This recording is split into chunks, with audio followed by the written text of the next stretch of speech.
So resonation. Now, some people resonate, some people resonate very little, but the main thing that you should understand is that we have different cavities that we resonate inside the head, and just like a guitar, the sound is played over the hole, and then the sound resonates within that box, and that's what produces the sound of a guitar. The sound of the string is actually very, very small, but it's resonated within the sound box. And our head, if you want to look at it that way, is like a sound box. Now we have nasal cavities which we resonate within, and we also have a mouth cavity which we resonate in. Now here's the thing: you can resonate only with your mouth, but you cannot resonate only with your nasal cavities. So when you use your nasal cavities, you're going to be resonating within the sound of, within the cavity of the mouth as well. So you get a very full sound. There's a very good way of knowing what that feeling is, kind of a buzz, and that's in the head. And that is by putting the tongue in the roof of the mouth, and you have to get over, I've taught other people about this, and they can't get over the fact that it sounds a little bit, shall we say, mentally disabled, and they don't like that, so they think that you're suggesting something which is going to make them look silly. It's not. So you need to put your tongue up to the roof of your mouth and then hum.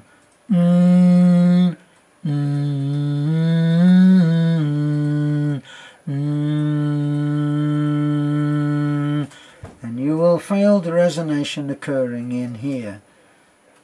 Now when you go now and resonate within the mouth as well, you get a very much fuller resonation. So it sounds like we've got the dogs are resonating now. So that's part of what is involved, and there are some people who are absolutely incredible at resonating. Mel Tormey, my favourite singer and voice actor within a song, was called the Velvet Fog. That was a little nickname. Somebody called him that, and it kind of stuck because he resonates so incredibly, so beautifully. Other artists who are incredible technicians, Barbra Streisand does all of it. She does everything. And if you listen to how she enunciates all of her words, how she wrings the last bit of expression out of every word. She'll make each word an absolute piece of art.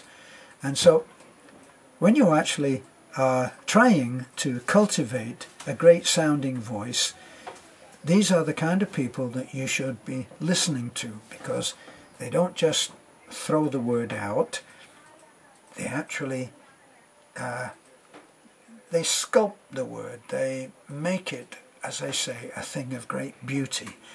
And Barbra Streisand, I listened once to an interview with Marvin Hamlish, and Barbra Streisand had a reputation for being rather a difficult person.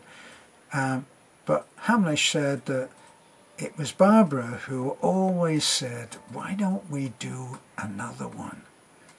I think we can do it better. Her striving for the most perfect rendition was legendary. And although he said when everybody else was absolutely exhausted in the studio and we all wanted to go home, Barbra would be the one who said, we can make it just that bit better. And she did. So when you're striving for what you do, strive for excellence. Don't just strive to get it done, strive for excellence. And the little trick that I told you before about learning to do any skill was that when I was playing trombone, my teacher Bill Teskey, Professor Bill Teskey said, you should be able to play something 6 times perfectly, without a blemish. Now, what without a blemish means to you may be far different to what it means to me. And that may be the difference between you being the virtuoso and me being merely adequate or competent. And that's what you have to do. You have to set the standard for yourself and say, I can do it better. So do the thing 6 times. And if on the 2nd time you get it wrong, you start at number 1. And if on the 3rd time you make a mistake, you go back to number 1. And you are always at number 1 until you reach 6 perfect renditions of whatever it is that you're doing. Be it writing, handwriting, be it playing the trombone, the trumpet, anything, singing, speaking, reciting a poem. 6 times perfect. That was my goal, and I tortured myself for hours and hours a day in that quest.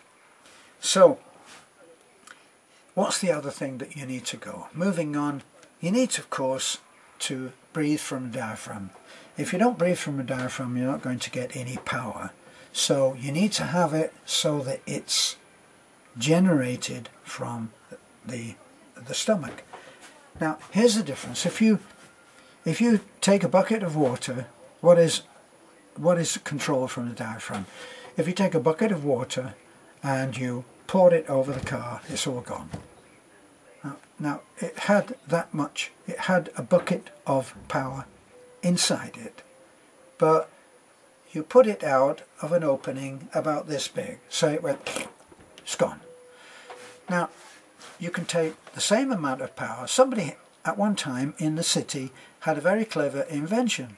Don't know where it went, but what they did was they put a small hole in the bottom of a bucket and put a length of hose into that hole with a shower head on the other end. You filled the water up, and all of that water, which you could end up like, now was fed through a small hole which was about this, and feeding it through that small hole generated power. And that's what you're doing with your diaphragm. So what's the feeling? Now, I'm a great believer in actually trying to find out and give people a feeling that they can associate with that. Now, this is not glamorous, all right, but it works. Just in the same way that you put your tongue up onto the roof of your mouth and go, and you sound like you're, you know, the lights are not all on upstairs. The other thing that you can do when you're trying to work out how it feels to be breathing from the diaphragm. Now, my teacher for vocals in London was an Australian professor called Arnold Rose, probably long gone now because he was an elderly man when I was receiving lessons 30 years ago. And he used to have me sing a note, and I would sing into a microphone, and it would have a dial, and I would have to hold the dial at a certain point. So, you know, a little bit like looking at your gas gauge on your car, and you want it at about 3/4, or your temperature gauge where you want it not more than half, and you want it to hold there. Well, he would have me sing into the mic, sing a continuous note, and I would have to hold the needle at that point. Now, that doesn't sound so hard, does it? And it wasn't, except what he would do is he would tap me in the stomach as I stood next to him at the microphone, and if I didn't have my stomach muscles tensed, I wouldn't be able to hold that note. So I had to hold the tension of the muscles in the stomach, in the diaphragm, and still be able to speak and sing in this controlled way. So that's something that you need to think about.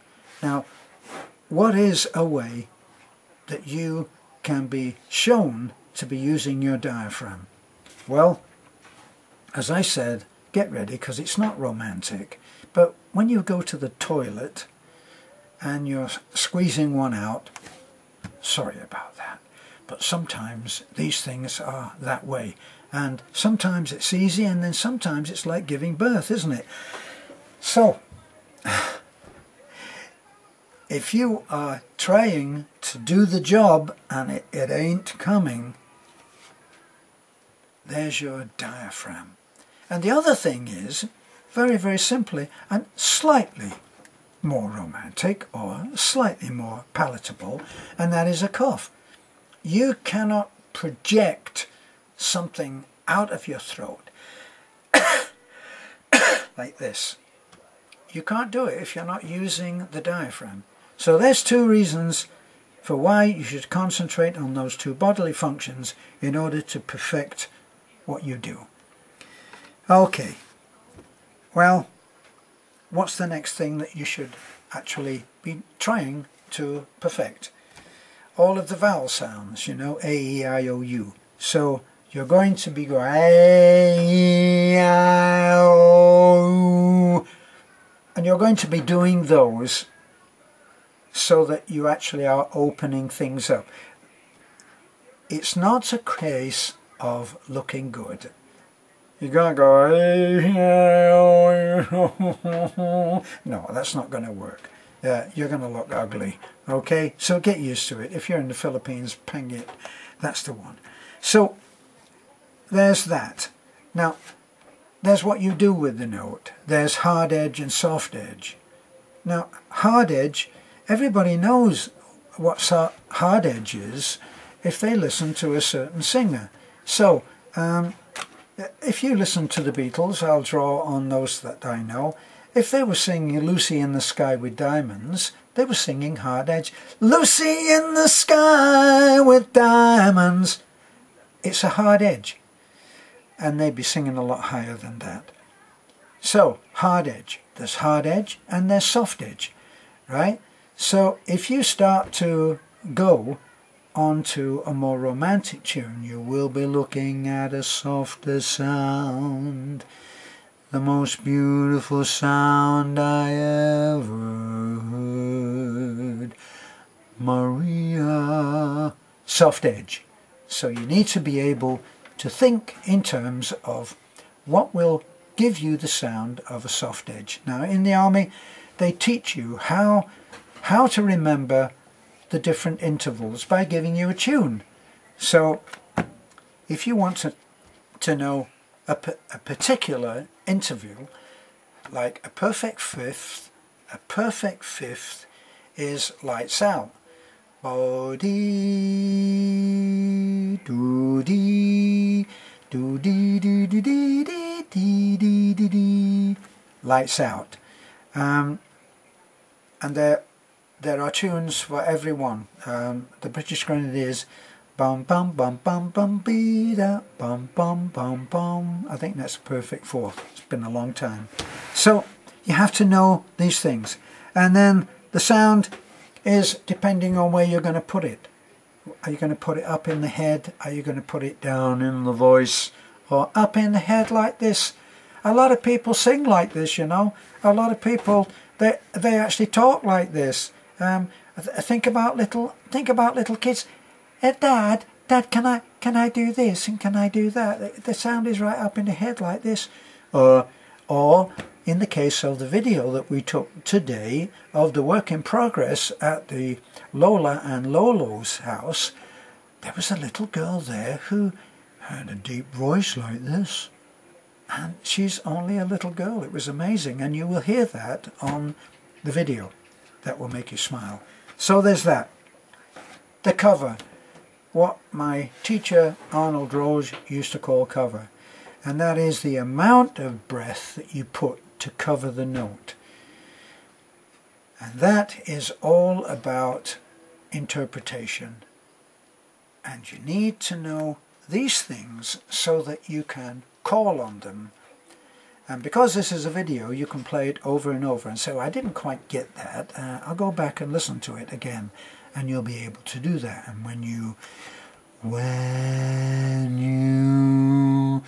listen, why, there's a lot of cover, a lot of breath being wasted on making that particular sound for that particular interpretation. So all of that is kind of what you need in order to be able to get things moving on telling your own stories or telling the stories of others and getting paid for it. So the next time that we get together on this, we will be talking about how to produce different voices. This is A Foreigner in the Philippines. This is a narration series, how to narrate, and during this time you'll probably learn a little bit more about how to make your stories interesting. There's no point in going and talking in an ordinary voice when you talk to a kid who's hoping that you will make a story magical. And that's really what narration is about and where it starts when you talk to your children. And maybe one of the other